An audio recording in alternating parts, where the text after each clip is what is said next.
Khaled al-Hroub is Professor of Middle East Studies at Northwestern University in Qatar. He joins us live from Doha. Professor, thank you so much for your time. You've said that one option for the region is a common security framework. I'm wondering if you're referring to something similar to NATO's idea that an attack on one is an attack on all. Yeah, this is in fact, it has been in place by the Arab League for many decades. This is called, the Collective Security, National Arab Collective Security Pact. And again, as you said, if there is an attack on one Arab country, this means this is an attack on the rest of them.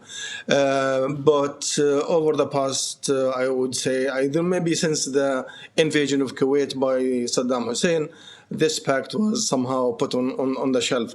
I think now this is the time that this pact should be revived. Arab solidarity should be again put as top priority for these countries.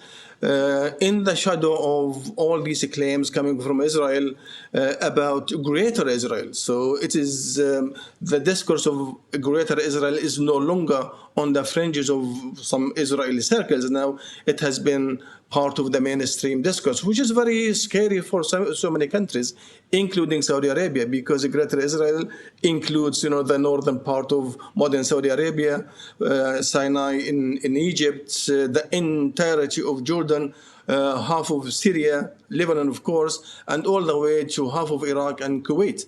So I think everybody now is almost on the front line, and unless some really serious action taken by the Arab countries, they are facing the same, I would say, fate that we can see now in Lebanon, Syria, and yesterday in Qatar. And by the way, the Speaker of the Israeli Parliament, the Knesset, yesterday, he posted a video of the attacks in Qatar and bragged, saying this is a message to the entire Middle East. So they are not shying away. This is the official and public discourse made openly over and over again.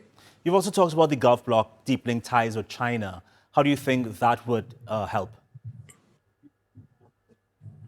Yeah, again, if you think of it, this is Qatar, a very close ally to the United States, has been for decades seen as a friendly nation, offering mediation not only between the US and the Taliban, between so many other fighting parties, even in the Congo, Chad, Somalia, Lebanon, and then, of course, Hamas and Israel.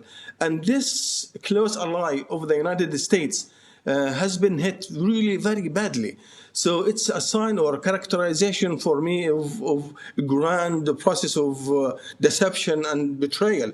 If America is simply giving away Qatar, what about some other countries? So I think relying exclusively on American weaponry, American help, or American strategic arsenals is no longer an option. And I think the Gulf states specifically, and the Arab countries in general, should look out for some other strategic options, including China. You can't simply just rely on American weapons that would go off when Israeli American weapons attacks you. So now it's a clear-cut kind of equation. What you are buying in the Gulf countries, simply they will become kind of inefficient when the attack comes from Israel. For some, I don't know, technology, military technology, or for whatever reason, these weapons, these defenses, air defenses, and the rest of them, they simply don't work. So there is a big question about the reliance on American technology and American military from now on. On that note, you've talked about the Gulf bloc possibly advancing its defense industry. To what extent are you referring to, and might this have the potential to actually make things worse?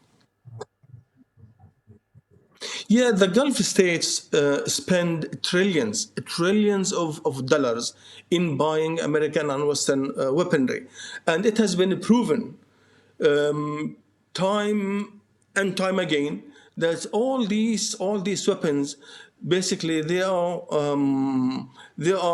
not really useful when it comes to any serious threat that is facing these countries. We have seen this in Saudi Arabia in 2019 when their oil industry was kind of hit maybe by Iran or some other sources.